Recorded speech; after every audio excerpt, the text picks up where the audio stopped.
सुप्रभात बहनों। कक्षा 10। आज नया पाठ है गिरजा कुमार माथुर का छाया मत छूना। गिरजा कुमार माथुर का जन्म सन 1918 में गुना मध्य प्रदेश में हुआ। प्रारंभिक शिक्षा झांसी उत्तर प्रदेश में ग्रहण करने के बाद उन्होंने एमए अंग्रेजी व एलएलबी की उपाधि लखनऊ से अर्जित की। शुरू में कुछ समय तक वकालत की, बाद में आकाशवाणी और दूरदर्शन में कार्यरत हुए। उनका निधन सन 1994 में हुआ। गिरजा कुमार माथुर की प्रमुख रचनाएं हैं नास और निर्माण, धूप के धान, शिलापंख, चमकीले, भीतरी नदी की यात्रा, कविता संग्रह जन्म कैद नाटक है, नई कविता सीमाएं और संभावनाएं आलोचना है। नई कविता के कवि गिरजा कुमार माथुर रोमानी मिजाज के कवि माने जाते हैं। वे विषय की मौलिकता के पक्षधर तो हैं, परंतु शिल्प की विलक्षणता को नज़रअंदाज करके नहीं, चित्र को अधिक स्पष्ट करने के लिए वे वातावरण के रंग को भरते हैं। वे मुक्त छंद में ध्वनि साम्य के प्रयोग के कारण तुक के बिना भी कविता में संगीतमकता संभव कर सके हैं। भाषा के दो रंग उनकी कविताओं में मौजूद हैं। वे जहाँ रोमानी कविताओं में छोटी छोटी ध्वनि वाले बोलचाल के शब्दों का प्रयोग करते हैं, वहीं क्लासिक मिजाज की कविताओं में लंबी और गंभीर ध्वनि वाले शब्दों को तहजीर देते हैं।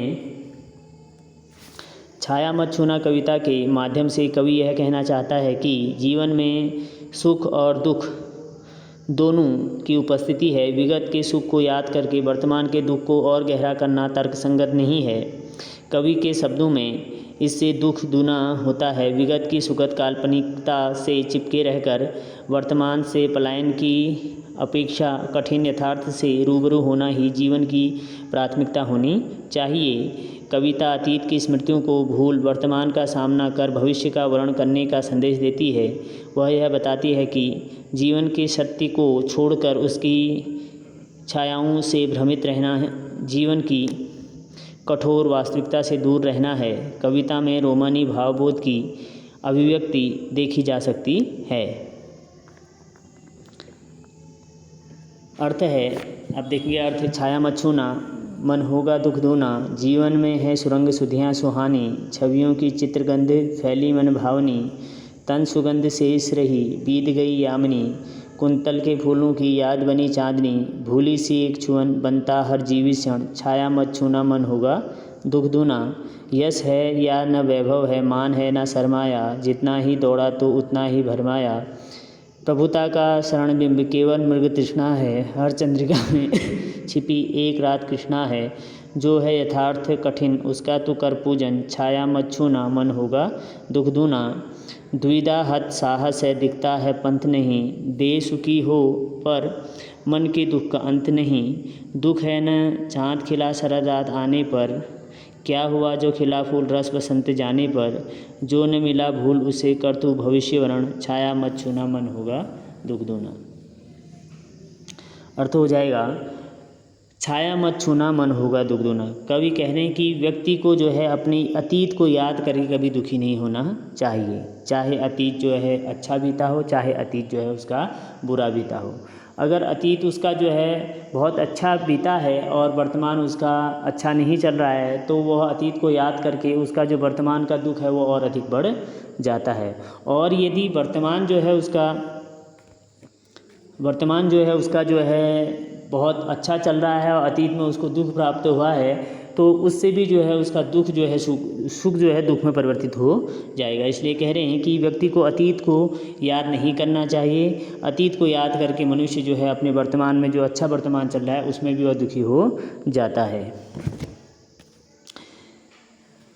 जीवन में है सुरंग सुधियाँ सुहानी, छवियों की चित्रगंध फैली मन भावनी, तन शेष रही बीत गई यामिनी। आगे कह रहे हैं इससे क्या होता है कि भ्रम की स्थिति उत्पन्न होती है, मन का जो दुख है वो और अधिक बढ़ जाता है। आगे कह रहे हैं जीवन में जो है अनेक रंग और अच्छी स्मृतियाँ हैं, हृदय में इन स्मृतियों के जो है क्या हैं, चित्र हैं। इन चित्रों के कारण हमें सुगंध का अनुभव होता है। अर्थात कहने का आशय यह है कि जो अच्छी यादें हैं वह हमें हमेशा सुगंध रूपी सुखद अनुभव जो है कराती रहती हैं।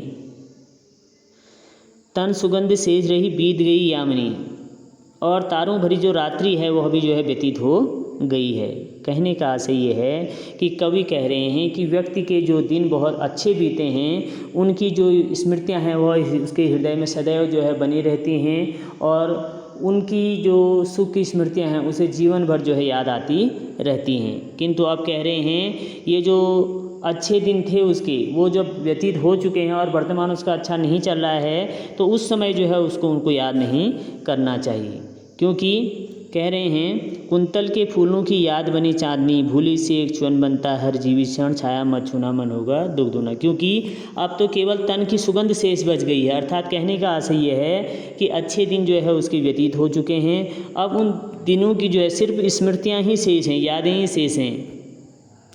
लंबे केसों में लगे हुए फूलों की जो स्मृति है, अर्थात कहने का आशय है कि कुंतल के जो फूल हैं उनके खिलने के समय जो मन में जो है अत्यधिक आनंद जो है उत्पन्न होता है, उनकी चारों तरफ सुगंध फैली होती है, वह जो है अब सिर्फ उसकी जो है यादें ही शेष रह गई हैं।